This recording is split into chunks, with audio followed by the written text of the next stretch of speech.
Hi, this is Manish from Edification Process. In this video, we are going to see how to draw the inverse cosine function with the help of the graph of cosine function. Let us draw the graph of cosine function first. For that, we need the values of particular angles for cosine. We know cos 0 is 1 and cos pi by 6 is root 3 by 2, cos pi by 4 is 1 by root 2, cos pi by 3 is 1 by 2, cos pi by 2 is 0 and cos pi is minus 1, cos 3 pi by 2 is 0, cos 2 pi is 1. We need just 6 points to draw the particular pattern of cos function. What are they? The first one is 0, 1. So 1. So let us plot that point 0, 1. Then next pi by 2, 0. And next pi, minus 1. And next one 3 pi by 2, 0. And finally 2 pi, 1.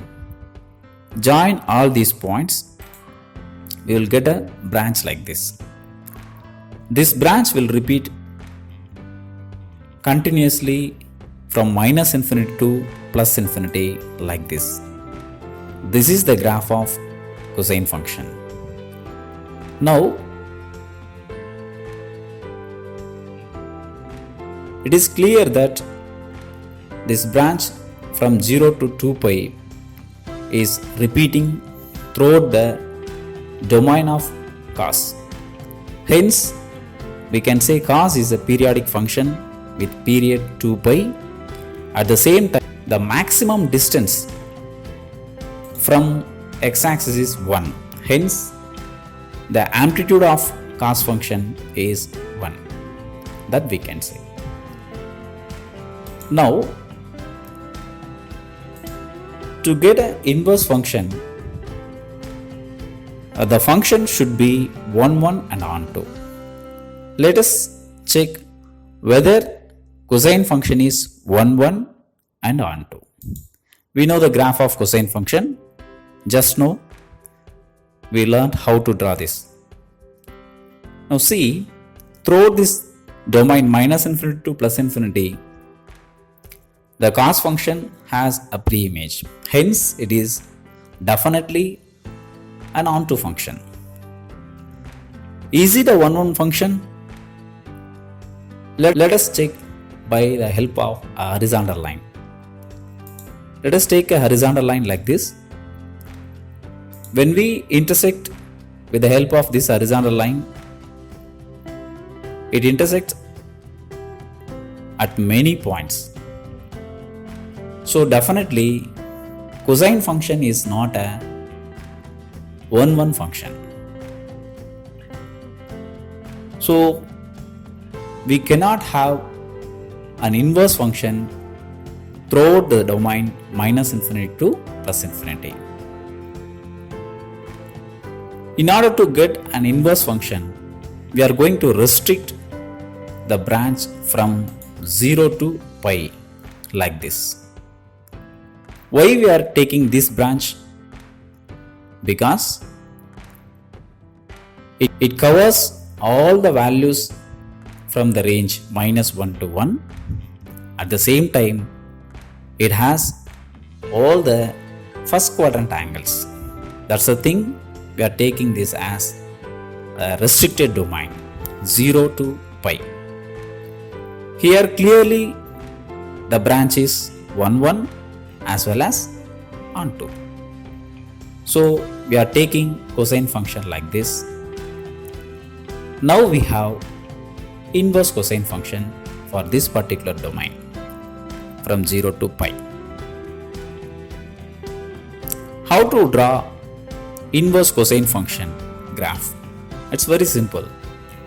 We know inverse function is nothing but just swapping the domain and range. So say for simple, we are going to interchange x-axis and y-axis. That's all, because we are marking domain values in the x-axis and the range values in y-axis. So we are going to interchange x-axis and y-axis. How? Just see like this. We are going to rotate this x-axis to 90 degree in the anti-clockwise direction, we can say. After that, what we will get, it will become like this. That is, positive values 1 here will be and minus 1 will be here, and maybe that pi will be on the up. But in the x-axis, right hand side should be positive. So once again, what we have to do, just bring this right side to left side and left side to right side like this. So see how we are going to do this. See once again, this is the cosine function diagram. We are going to rotate like this. How simple it is, no? So this is the graph of inverse cosine function. Now how can we draw this without the graph of cosine function? It's very simple. Just we need 3 points. What are they? See here now. Cos 0 is 1 and cos pi by 2 is 0, cos pi is minus 1. These are all familiar values, what we know. We are going to mark the point as 1, 0, not 0, 1. From here we are taking, this is x coordinate and this one will be y coordinate. That is, we are going to marking the point 1, 0, then 0, pi by 2, and finally minus 1, pi. That's it. Then we are going to join as a curve. Don't join as a line. So let us join these 3 points like this. That's all. This is the graph of inverse cosine function. So inverse cosine function or cos inverse is from minus 1 to 1 to 0, pi. Thanks for watching. Consider to subscribe our channel, share our channel to your friends. Thank you once again.